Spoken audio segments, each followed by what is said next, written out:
What are we preparing for? Well, there's a good chance it's not what you think it might be.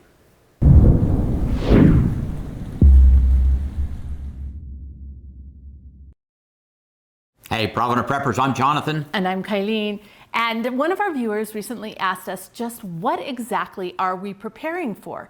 And I thought that was a really interesting question. And I've thought about it over and over again.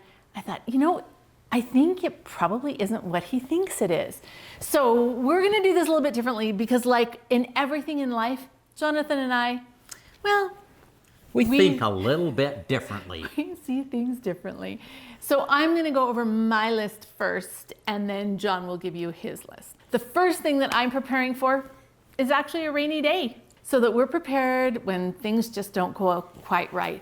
The next thing that I'm preparing for is unexpected company. Whether that's a whole bunch of my family drops by and I need to make dinner for a lot of people, or creepy Bill down the street decides he wants to come and take something that doesn't belong to him or cause harm, we're preparing to take care of that. I'm also preparing for injuries, whether that's one of my grandkids falls off the swing set and breaks an arm, or whether we have an earthquake and we have significantly more injuries. Finances. We totally believe in living within your means, making sure that you stay out of debt. That's super important to us. But financially, I'm preparing for maybe unexpected bills that come in that I need to pay, or perhaps a job loss. With our job right now as content creators, there's a huge ebbs and flows, and when the analytics isn't kind to you, suddenly you have huge drops in your income. So you have to be prepared to be able to just ride out those things. And then of course there's always the bigger economic collapse where everybody around us is having financial challenges. Another thing I'm preparing for are supply shortages. I just went to Costco a few weeks ago and was going to buy some more olive oil, and I looked and the price, it was $50 for what I paid $20 for last year. And so I was totally shocked. And think about the unnamed illness and the toilet paper shortage. I want to make sure that I have what I need in my little storehouse so that regardless of what happens with the supply chain, we're okay. And that's one of the beauties about being a prepper, is we have these things in the store such that when those prices go sky high, it's like, okay, we'll just ride through it. They'll come back down again. Things will get better. That's one of the pluses for being who you are. And then in the event that I have to evacuate, I want to be comfortable. So I prepare in advance so that I can be comfortable. A few years ago, we had a huge fire coming down the mountain and we didn't know if it was going to reach us or not. But it was a really good reminder that if it did, we didn't have very long to be out of here. And so making sure that I have everything I need to be comfortable, that's one of the things I'm preparing for. Pretty important for hers. It is. I really like being comfortable. I do. And I'm preparing for power outages, mostly because a winter one is going to make me cold and I hate being cold. And a summer one is going to make me hot. And quite frankly, with the MS, my brain tends to short circuit when it gets hot. And so I only have this small temperature range where I'm okay. And so I'm preparing to make sure that if the power goes out, I can maintain that temperature range. And I try and bless her by assisting to make sure she's got all the tools she needs. And then I'm preparing to control my food supply. There's crazy stuff going on with our food supply, and some of it isn't really food anymore. And so by growing my own food as much as is reasonable, I can go out my back door. This morning I went and picked a whole thing of black raspberries that are amazing and delicious, but I know there's no pesticides, there's no anything on them. I really want to control my food supply that way. One of my biggest goals is to be as self-reliant as is reasonable. I want to reduce my dependence on the outside world and be prepared just to live off of our little land here and take care of ourselves. Okay, now you get to hear my list, which is going to be maybe a little more predictable. And I must confess, this list of hers was not exactly what I was thinking, but it kind of makes sense because we have two different jobs and we have two different perspectives.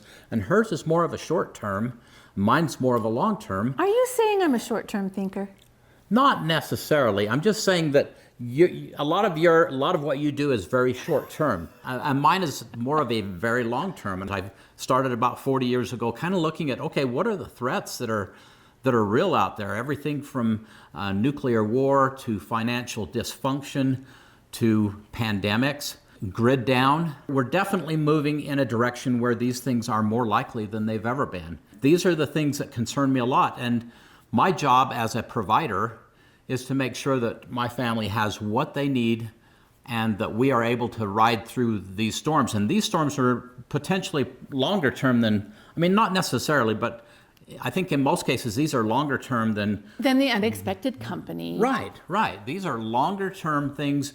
And the biggest factor here is nobody's coming to help. Everybody's in the same problem. Everybody's got the same challenge. Even governments can't respond. And so instead of having lots of people rush in to help fix the problem. For example, I used to think that the earthquake, that was the biggest thing that's disastrous. But the reality is we'll have people coming in from other communities, from our state, from other states, helping and putting everything back together. Some of these situations that I've been alluding to, nobody's coming. We need to be able to get through it on our own. And so that has been my preparation mindset, is that we are preparing for not really living on our own, because part of what we're doing is building community, to have everybody working together to make this all come about in a happy way.